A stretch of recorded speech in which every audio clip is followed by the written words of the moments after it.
नहीं नहीं संजय भैया, हाँ हमारे बच्चे नहीं है, मैं घर पर नहीं हूँ।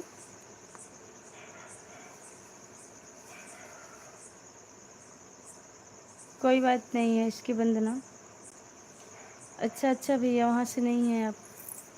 मेनका चाची के अगल बगल से तो नहीं है?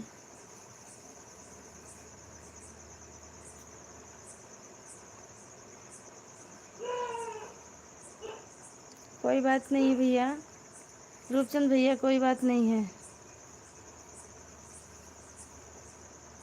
इस राज यादव, हाँ भैया आपका, लेकिन आप राज यादव तो नहीं लिखे हैं। मैं भी ठीक हूँ वीर भैया। कमलेश भैया हमको फ़ोन की थी।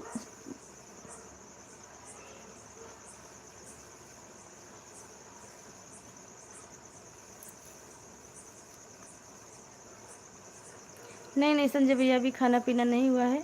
और रामजीत भैया बताइए क्या हाल है, घर परिवार सब ठीक है ना? बिल्कुल ठीक है। अच्छा अच्छा भैया, रामजीत भैया बहुत बहुत धन्यवाद आपको। अच्छा अच्छा भैया, बहुत बहुत धन्यवाद आपको रामजीत भैया।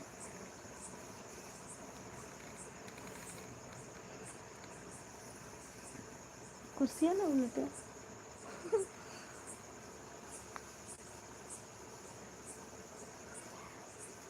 पीछे उलट जाएंगी, यहाँ बैठ जाओ।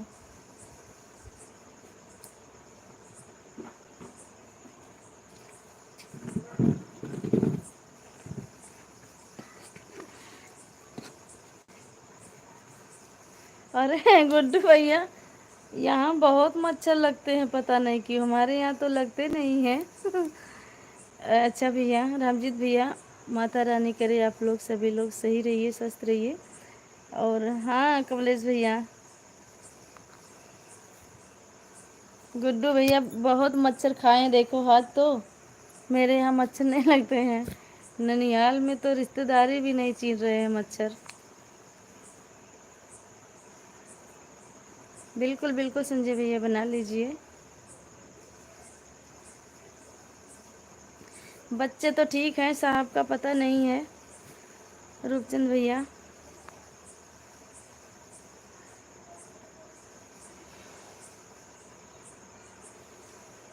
अभी तो रहेंगे, 2 4 10 मिनट तो रहेंगे ही भैया लाइव हम।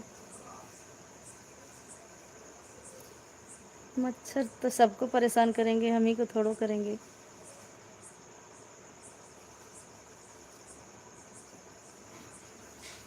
कौन? नहीं नहीं भैया, मैं संजय भैया, मैं अपने ननिहाल आई हूँ।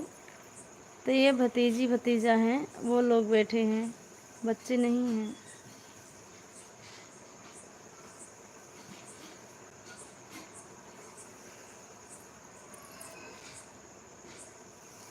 अरे तो क्या करें, पूरा बाहर मच्छरदानी लगा के थोड़ो बैठेंगे हम। आज आज ही मच्छर काटेंगे, कल तो घर ही जाएंगे।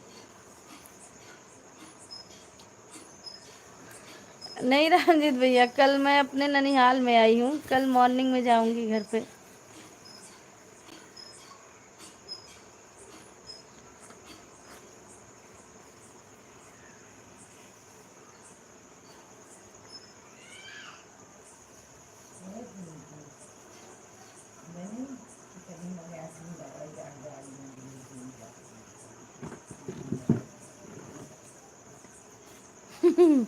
अरे भैया, ऐसी खातिरदारी नहीं चाहिए।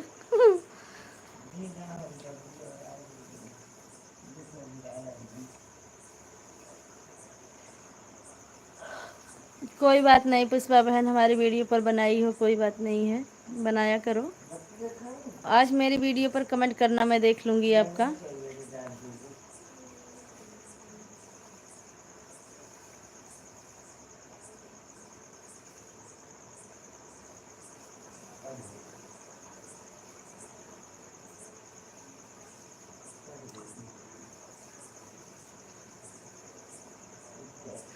हाँ संजय भैया, सही बोल रहे हैं आप।